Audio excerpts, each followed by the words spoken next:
Well, welcome everybody to the 1 o'clock show. My name's David Parry.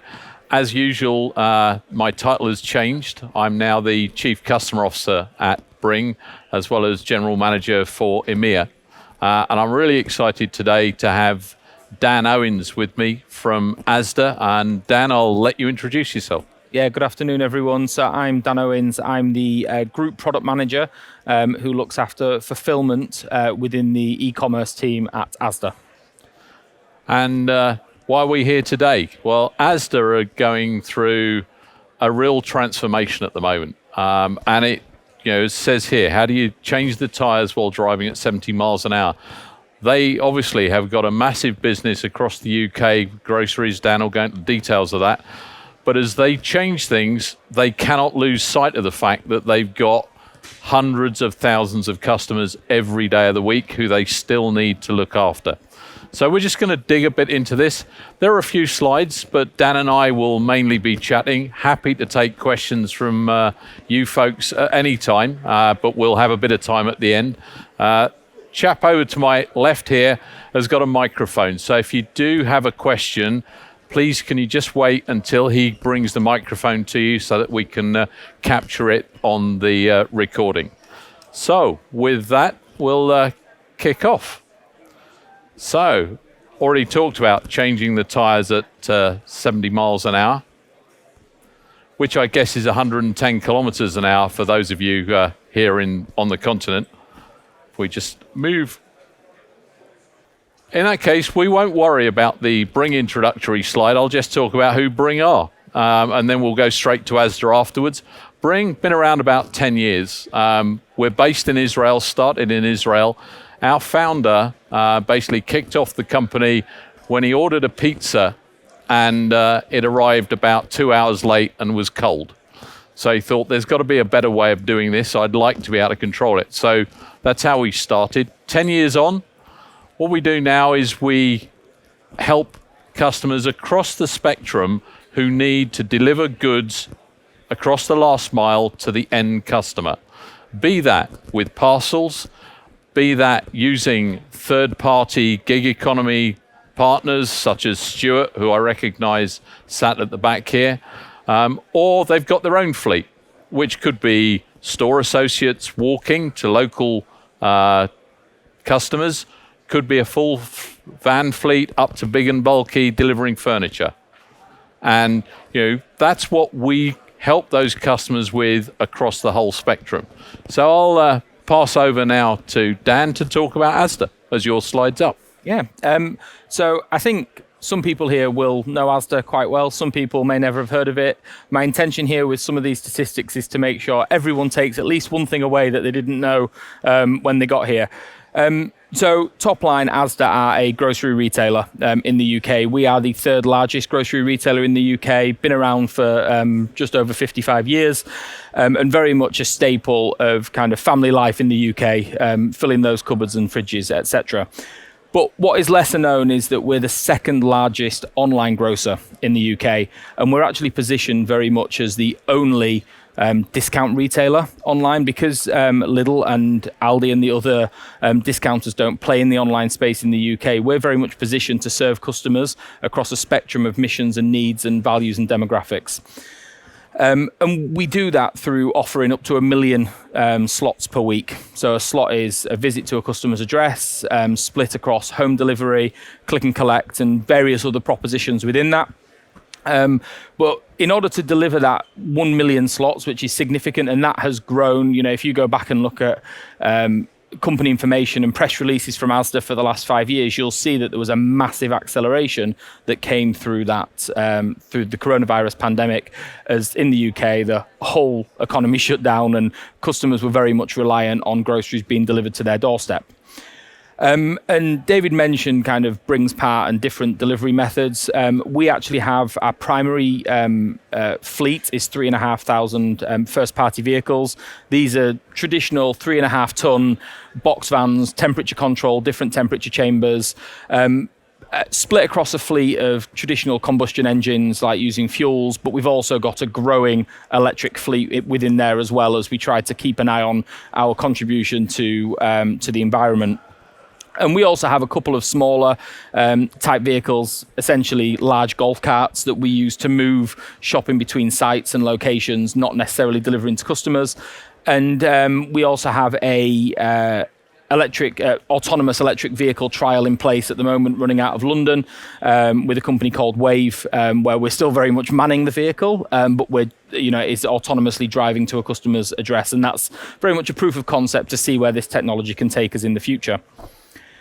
Alongside that, we have 3 quick commerce partnerships. So that's serving the rapid, ultra rapid requirement and need for customers. And we work with Uber Eats, Deliveroo, and Just Eat in order to deliver to those customers. And the customers are shopping on their apps. It's being picked and packed by Asda, and then a courier is coming along and delivering it and doing that last mile through to the customer. And then slightly the inverse of that, we do have final mile partnerships where customers are shopping on the Asda website, but they're picking a rapid or same day proposition. And what we're doing is we work with some final mile, last mile partnerships like Stuart, who are delivering that to the customer. They're collecting from our stores and taking it to the customer. In terms of our picking operations, we have 2 dark stores. We've had as many as 5, but we've actually reduced that down to 2.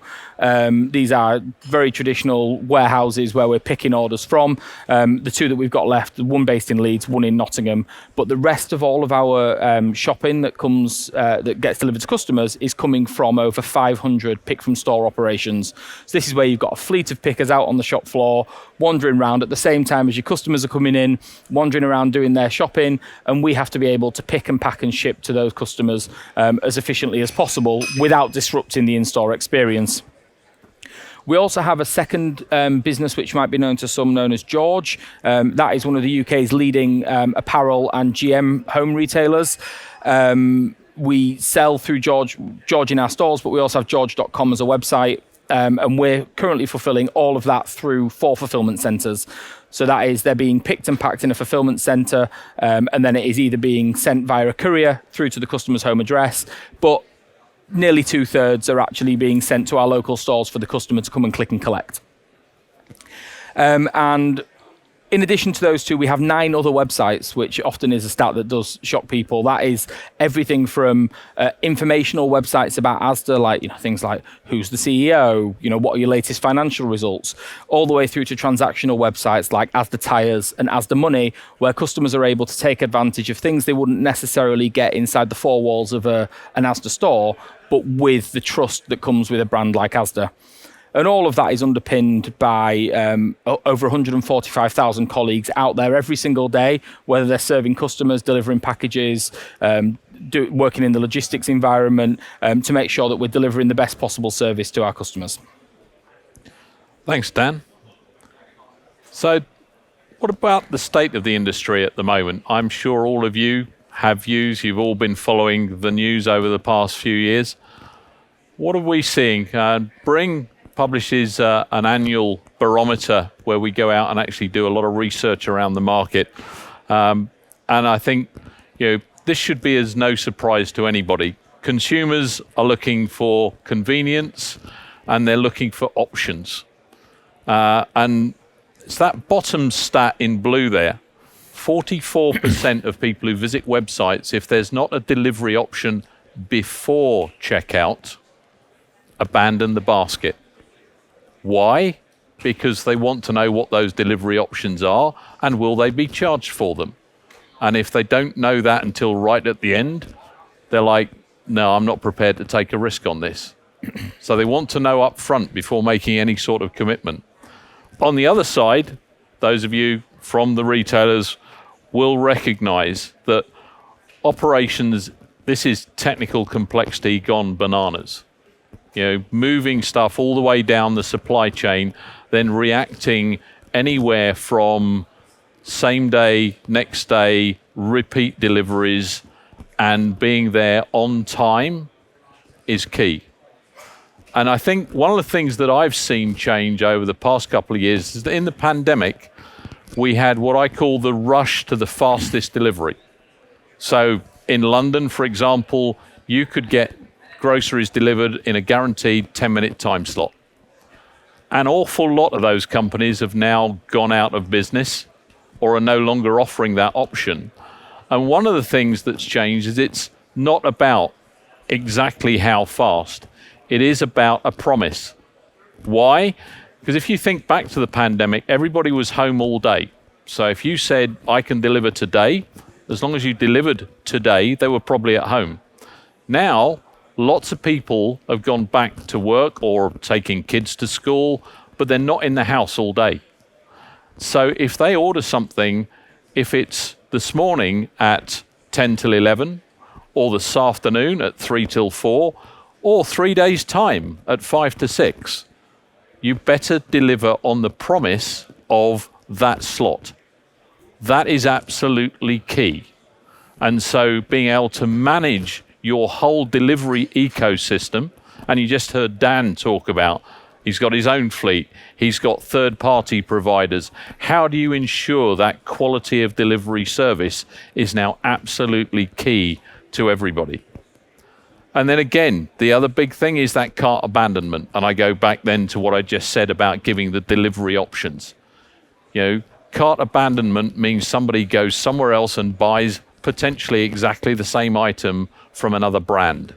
That's what our customers cannot afford to happen. And that's why having those options and then being able to control the delivery experience associated with each of those options is so key to successful e-commerce. And then I just want to give you all an overview of the UK market, and specifically to call out where we're still seeing that evolution, and we'll neatly kind of weave in some of the points David made around kind of proposition and customer expectations. But if we kind of turn back time slightly, 15, 20, 25 years, you're somewhere in the mid-90s, back when I was a child. I wasn't. It was very common as a customer, as a family, as a household to do something called the big shop. It would be Friday night, parents would get home from work, kids would get thrown in the back of the car, you'd drive out of town to a big box retailer, whether that was an Asda, a Tesco, Sainsbury's, Morrison's. Lidl and Aldi didn't exist really at that point. And you'd be going in, you'd be doing a multiple £100 of shops, and the kids would go wild in the trolley. You'd probably feed them loads of sugary stuff to keep them happy. But that was very much the behaviour. You were doing a big shop once a week, and actually you might nip to the local co-op or the local corner shop to buy a couple of things during the week, but it was a weekly event that you were going out and doing this big shop. What we started to see around the time of the last kind of financial crisis, 2008 and onwards, is very much that shift from customers shopping in a single place, being a little bit more promiscuous with where they were spending their money, but also changing their habits. Now, customers still do the big shop, but it tends to be once a month. It tends to be for those heavier items, those longer life items, tins of chopped tomatoes, washing detergent, things like that you buy in, toilet roll, you buy in, and you store for the month. And then that behavior is actually, I am shopping, if I'm shopping in store, I'm shopping probably for the next couple of days. I might buy a few things that last the week, but I'm very much thinking about food for tonight, tomorrow, maybe the day after. If you're shopping online, you're building your basket over time, but you're kind of building it with the expectation it's not going to be delivered for a couple of days. You've picked a slot. We've made a promise as a retailer to the customer to say, okay, today's Monday. We're going to deliver it to you Thursday between 5 and 7, and it will be delivered to your doorstep. That behavior is very much standard at this point, and you're still shopping from a huge range, like as pretty much anything that can fit inside one of those delivery totes, those delivery crates, customers are able to buy online and get delivered to their doorstep. We also start to see the growth of click and collect around about that time, but it's not quite expanded to where we see today. Then 2020 happens. All of a sudden, every consumer behavior that spent 20 years being established gets torn up, and customers have to rethink completely how they're shopping. Even if they do manage to get their weekly slot, because of product availability, manufacturing concerns, they might not get everything they need. That then allows for the rise of people like Uber Eats, Deliveroo, that ultra rapid, ultra convenient delivery through to the household. You also, outside of retail, start to see restaurants, places that would never historically offer takeaway, all of a sudden now can't serve customers in store, in the restaurants. So they're now listing restaurant quality food on these platforms, driving a different demographic into them than might have been there historically. So now we're in a place where we see this delivery in under an hour, this rapid, ultra rapid type delivery. And David's absolutely right. Everyone raced to speed. That was the default behavior. What do customers want? That has changed a little bit, but we also now as a retail sector have to start thinking about personalization, about what is it that the customers actually want. If you're in central London, Birmingham, Manchester, you may have an expectation of delivery in under 30 minutes, delivery in under an hour. If I live in Kendal, or I live in Ashington in the north of Newcastle, or somewhere in the Highlands, I probably don't have that expectation. But as companies, as retailers, we're breaking our backs to try and offer this proposition to as many customers as possible. So we now have to start looking at customer behavior and what they're expecting and making decisions that mean that we can offer the best possible service to customers, but we're also meeting the needs and missions that customers have. Again, behaviorally, customers are shopping for now. You've probably in FMCG seen the rise of the phrase food for now. You know, you go into an Asda, there's things like sushi daily, or there's hot pizza. There's all of these things which I'm on my way home, I need to pick up XYZ, but I'm also going to get food that I'm going to take home with me and eat straight away that I don't really want to cook. I want it to be ready, but I don't want to take away. That sort of mentality. And that's what customers are now starting to think about. And then couriers. So when I joined Asda, everything was about how do we bring the Asda personality to the doorstep? When customers are interacting with Asda using online grocery, they're expecting to see some of that Asda personality come through because they're not getting it in store. How do we do that? Actually, the customer expectation has evolved now.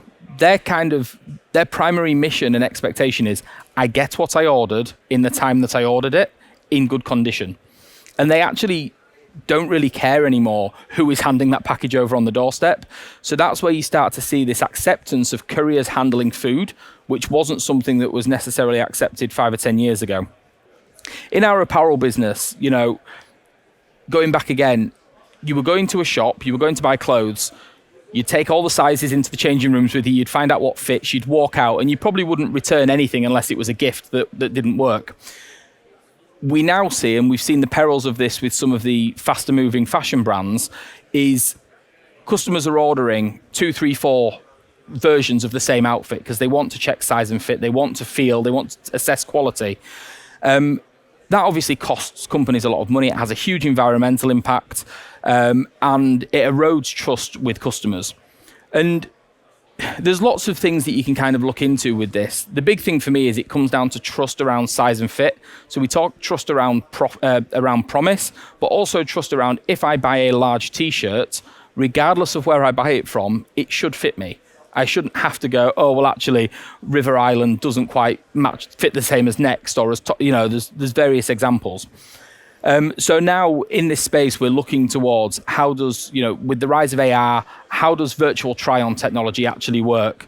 With using AI and ML capabilities, how do we take customer shopper behavior, the dimensions of the garment, and then say, this will fit well, this won't fit well. So there's lots of things to come in this space as we move forward and start to personalize shopping experiences, both for convenience, but also experience. Excellent. Thanks, Dan. So what about the future for Asda? Yeah.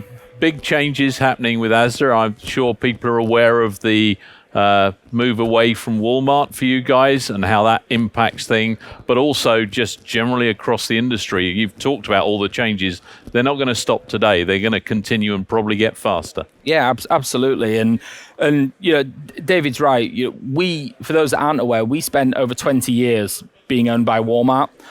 Walmart traditionally tend to build their own technology. And the reason they do that is because they operate in markets all over the world. So they build once and then apply to various markets all over the world. That means that our current ecosystem is very much based on Walmart technology. It's very tightly coupled together. And it's a mixture of, on-prem, cloud-based, microservice-based architecture for those that are particularly interested in that sort of thing. But all of a sudden, 2019, we tried to merge with Sainsbury's. The CMA blocked that in the UK. And 2021, we were then sold to our new owners, which are the Issa Brothers and TDR Capital. Now, they're probably best known as the founders and owners of EG Group, who run a very large group of forecourts and petrol filling stations across the world, but especially in the UK. So they took, so they bought Asda from Walmart back then. And then we were presented, it was great, it was celebratory, but then we were presented with the stark reality of, okay, how do we separate from Walmart technically now? We've got to continue to serve the millions of customers that trust and use us every single week, whilst also charting our own course for the future. And that was really a once in a lifetime, I think, opportunity. And I said to someone earlier, if I turned around today and said to you, right, Asda's journey is that we are taking everything e-com out and we're replacing it with a completely new e-commerce and we're doing that all at the same time, you'd probably all look at me like we were making a really crazy decision. The reality is we are doing that, as well as doing it for the whole of Asda at the same time. So we are replacing people systems, the ERP, pricing, finance, supply chain, logistics, distribution, warehouse management, and all of e-com, all at the same time without disruption to our customers. But we very much view that as a journey, and it's a journey to create a strong technology foundation for our future. Day one, as we refer to it, which is the day that we cut over away from Walmart systems to our new systems, very much about continuity, making sure that things remain stable for our company, our colleagues, and our customers, but ultimately provide us with an incredibly strong foundation for the future. This is, without a doubt, the largest technology transformation happening in Europe today. To put it into numbers, there are about 1,000 systems that we are replacing across our business, across just short of 800 locations. So it is a hugely complex puzzle that we're having to work through. But in creating that foundation, it also meant that we were going out to market, probably for the first time in a really long time, to talk to vendors and say, how can you guys help solve this problem? Not only the problems that we aim to solve every day for our customers, but the big problem of how do you change the tyres at 70 miles an hour? And it was great. It's been absolutely eye-opening for me to see how technology has moved on in the 10 years that I've been inside Asda. But also, it's great to understand that actually a lot of the problems that we face every day are faced across the world. And one of the great things that I found in working with companies like Bringg, but also some of our other vendor partners that you can see around the side there, is actually making those connections with retailers that aren't direct competition. You know, they operate in Asia or Australia or even the US. And we're able to sit down and talk and have those conversations and work out how together we can start to turn the dial and make things better for our customers. This is about building a simple, fast, effective business. E-com, retail, is not slow. It can never be accused of being slow. And we needed to make sure that we procured technology that allowed us to be able to turn, to be able to be agile in the non-tech framework sense. But how are we agile? How can we adapt and make changes as and when it's appropriate? But we were also looking for partnerships that supported our growth ambitions, and partnerships that enabled us to unlock capabilities that were probably out of the box for some of our vendors, but new to us and our customers. And you can see, like I said on the right, just a quick overview of who we're working with. So you've got Bringg, who we're here with today. You've got Algolia providing search. Blue Yonder, who are our order management system provider, and they actually work very closely with Bringg in terms of that the capacity calculations and how we fulfill some of our click and collect operations. Walmart is still on here.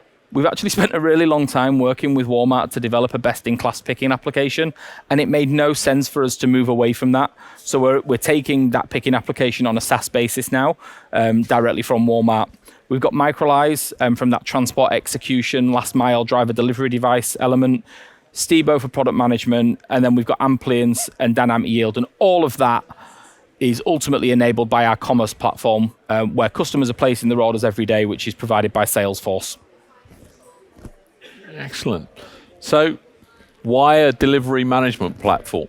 How does that fit into the whole Asda vision and transformation?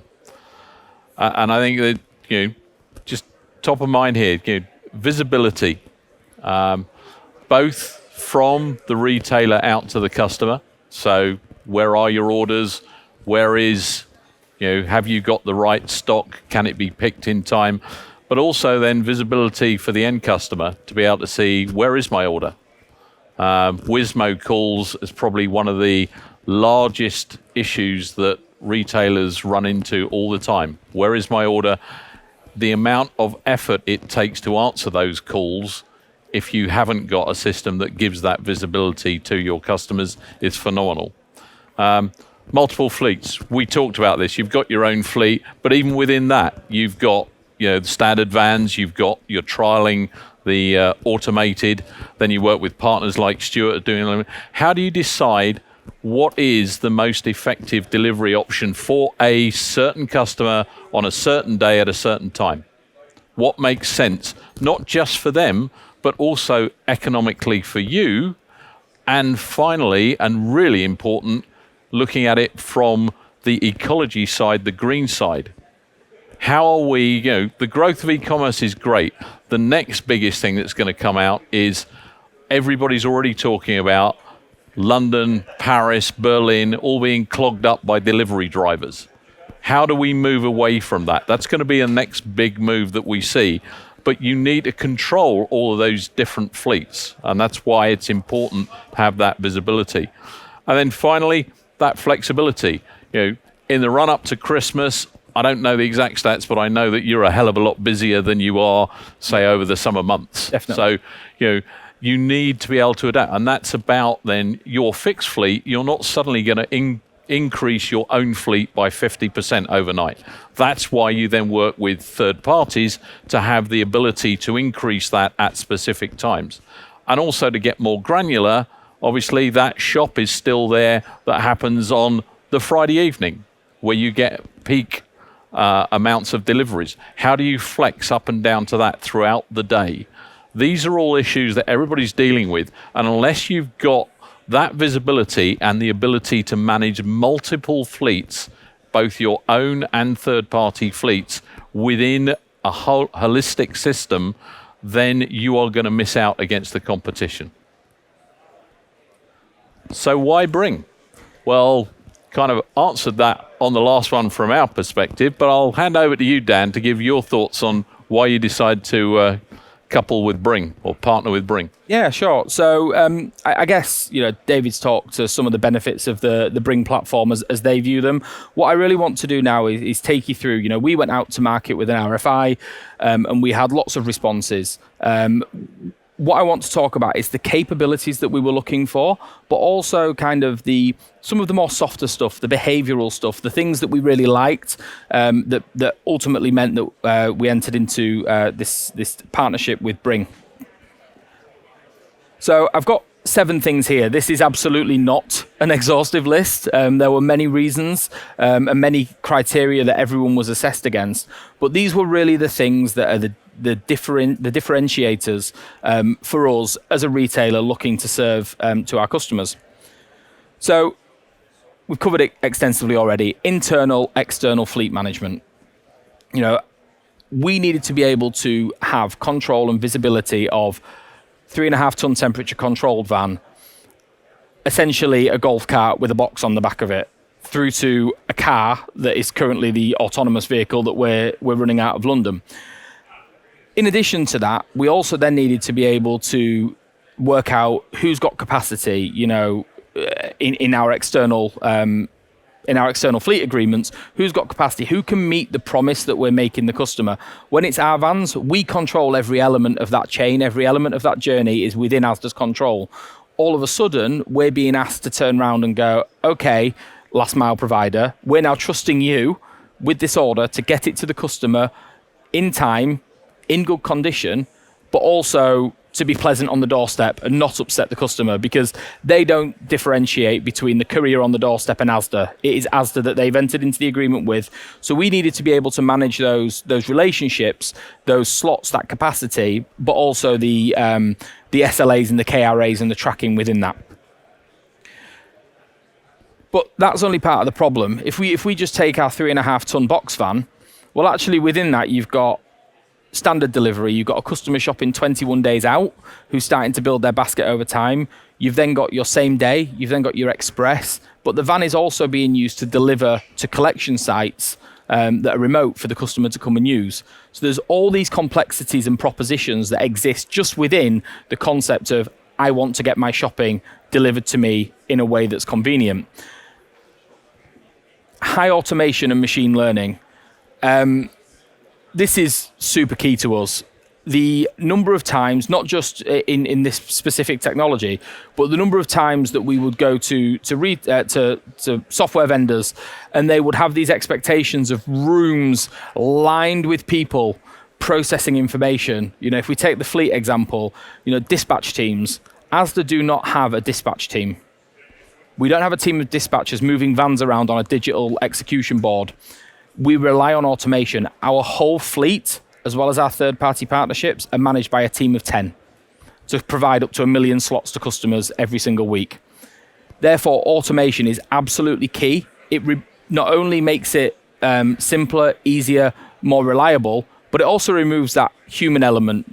Human elements are absolutely important. Gut feel, insight, the path already walked is absolutely critical to what we do, but also let's use data to inform that, and let's get the long tail of things that we were missing when it was being hand cranked, and let's make sure that we're making better decisions. Machine learning, again, a really good example of where we use machine learning is, let's take myself and David. We're both new shoppers, and we both place an order for the first time. What we're going to do when we're planning that schedule for the van is go, hey, Dan's placed an order, he's got 8 totes, and David's placed an order and he's got 8 totes. We happen to live on the same housing estate. We both buy approximately the same basket. So what happens is when it gets delivered, we estimate it's going to take X number of minutes on the doorstep. And that's what we build into the plan and the schedule for the customer. However, after we've both been shopping 4 or 5 times, what happens is David's really sensible, and when the person turns up at his doorstep, he takes the items out of the totes and he bags them at the doorstep and then takes them through to his kitchen. That means realistically it takes 3 to 4 minutes on David's doorstep. I'm a little bit more chaotic than that, and what I do is I take the tote, I run it into my kitchen and I upend it on the counter, and then I run back out and I give the driver the tote and he's gone in less than a minute. So over time, what it starts to learn is that I need a little bit longer when I'm visiting David than I do when I'm visiting Dan, and therefore it can use that capability, it can use that insight and knowledge to start to adapt things in the future without someone having to go in and manually make those changes. When you're delivering to 600, 700,000 addresses every single week, those minutes matter, those seconds matter, and getting that down and more accurate means that you may get another order on the van. You may be able to get to a customer in a slightly more realistic time frame. Customer-focused design. Now, this covers 2 things for me. One, there's the UI. UIs are really important. We don't necessarily have coders sat there ready to make changes via APIs all the time, which some companies do expect. We have people that know the customer, they know the industry, they know the business, but they need buttons to press, they need workflows to follow. And that was something that Bringg, offered, and they were very sleek, modern interfaces. But for me, there's a second part of it, which is thinking outside of the logistics platform, which they offer, is what is the customer expectation? If they're tracking an order, what does that look like? Here are some pre-built templates that we can use. Just starting to think, rather than thinking about just the little piece of the puzzle that exists, what's the next step beyond that? How can, as a company, people change and make an impact to our proposition and how we talk to customers? David covered this. Wizmo, where is my order? Industry-wise, you are talking between 1/4 and 1/3 of all calls to a company's contact center. Where is my order? And about half of those are, where is my order, when it's within the promise.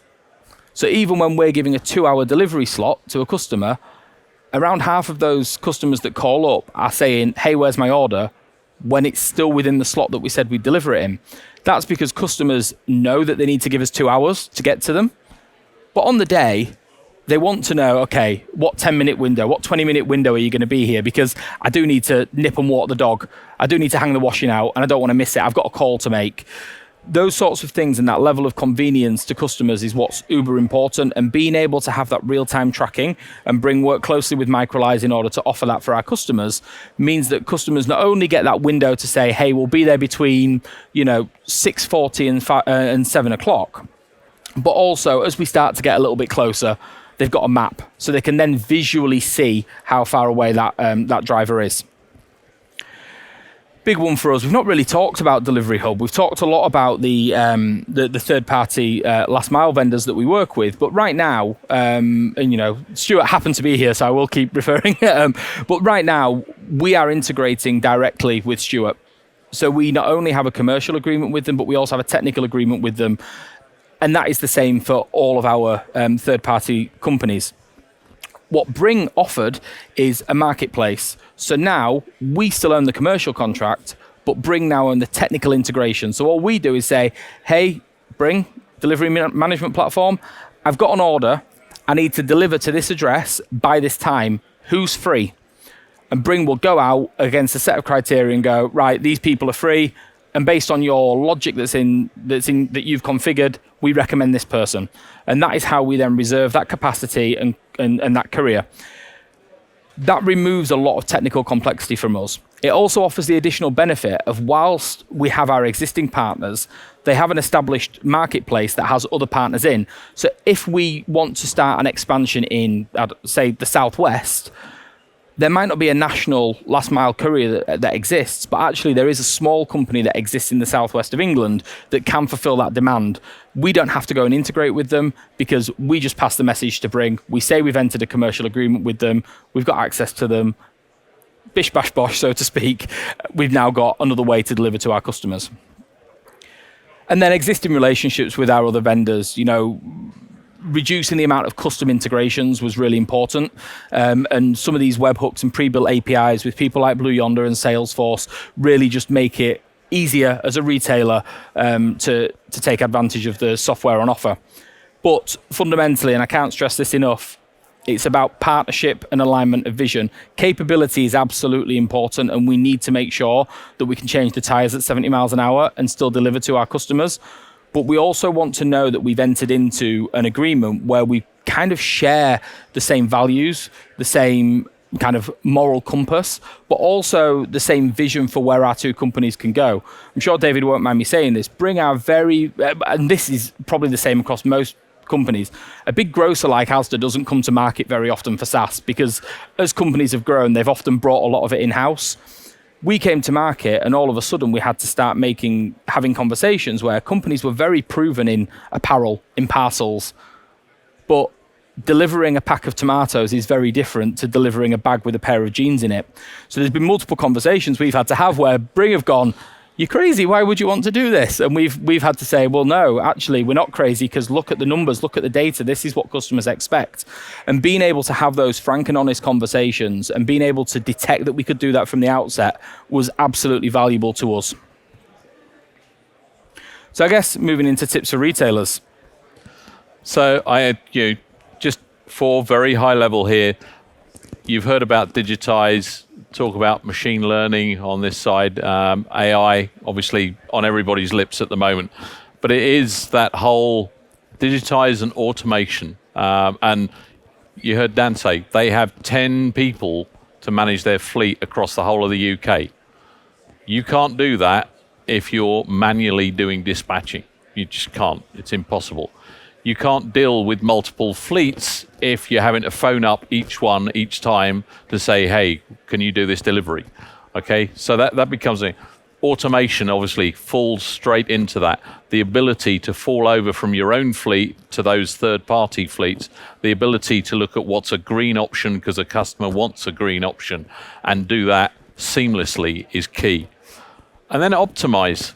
And this is about looking at a whole series of parameters. Do you want the most drops per hour, the most deliveries per hour? Do you want the least amount of kilometers or miles driven? Do you want to spend as little time as possible on the doorstep? All of these need to be put in, and are you delivering in central Paris or the Highlands of Scotland? Because that's a big impact on how your journeys are going to look. And if you think about it, people traditionally would go, okay, I've got driver A here and driver B there and driver C there, and you can do that for probably single-figure number of drivers. Asda have a fleet in the thousands and 10 people, and they need to be able to go whoomph and make sure that they are being as effective as possible in their use of those people. And then finally, surprise. Actually, it should say no surprise. You cannot surprise your customers by turning up late, God forbid, or even turning up early, okay? Because now they're not at home all day. So I call it keeping the promise. But that is absolutely key. You cannot surprise those end customers. Whatever you promised, you must deliver on time and fit for purpose in terms of what the goods are. And in terms of groceries, if it's tomatoes, they need to turn up as a pack of tomatoes, not squashed. So that's kind of just top level from me. No, I'd agree with all of that. I think absolutely the optimization around, you know, those marginal gains, like I said, when you're operating at scale, seconds matter. Seconds very quickly make a huge difference to the time that we work with customers and we spend with customers, but also being able to reserve the correct weight on a vehicle. Groceries is difficult. You know, customers are building their basket 3 weeks out. They are probably putting in a bottle of vodka or a bottle of champagne to secure the slot, and then they're building it over time. How can we work realistically when at 10 to 11, the night before delivery, the customer comes in and adds 50 items to their basket? Well, we know they do that all the time. So we know that behavior is established, so we can start to plan for it. So it's lots of optimization is very important. And I agree, just on the promise element, our team that manage these systems and manage these processes is actually called our customer promise team. Like, to the point where we've named the team around it, rather than just calling them fleet management or proposition management. It's about customer promise, because that is fundamentally what we're there to do. Absolutely. I think with that, we're just about done. Happy to take any questions, but I know we're a bit tight on time. But man here with the microphone, please wait till he arrives before you ask anything. Nope. Oh, a couple.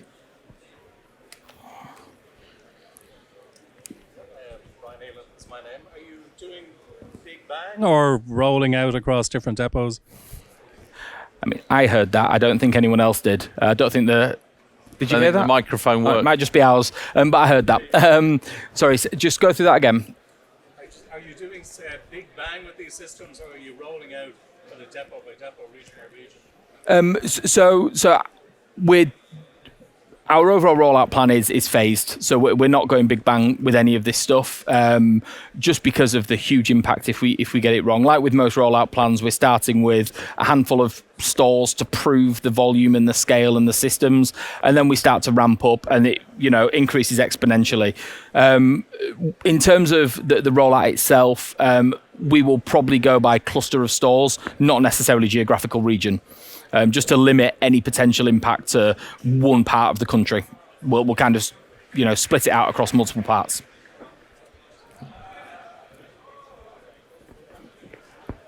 Hi, can you hear me? You're going to have to speak up. Can the rest hear me? Yeah? Yeah. Okay, so hi. It's switch on. Hang on. It's gone off. Right. You should hear it now. Yes. Yeah. Working? Yeah. Hi, my name is Lauren. I work at Unilever, big supplier, I guess, of Asda. And we've been talking about the future of e-commerce. And are there any specific things that you expect from your suppliers or trials that you're running with big ones? Also in terms of quick commerce, pickup, marketplace, even dropship? Yeah. Weird when you can hear yourself playing back. Absolutely. I guess without going into specifics, what we expect and what we'd like from our suppliers is that flexibility to try new things. As I said, one of our big constraints is we can only deliver in a box that's this big. So how do we try and meet our customers' needs when they're outside of that box? So right now our focus is undoubtedly around migrating our systems. That has to be our number one focus. But you're right, things like dropship, things like marketplace, things like quick commerce or fulfilled. We've launched a trial which you may have seen with Deliveroo Hop in the back of one of our existing stores, where it's their teams managing and it's being sold through the Deliveroo brand. There's lots of different trials that we're going for. What we really want is understanding for now, because we can't move maybe as quick as we'd love to, but if you've got ideas, if you want to talk to us about things, then come and speak to us as vendors and suppliers, because we do want to start working on things for the future.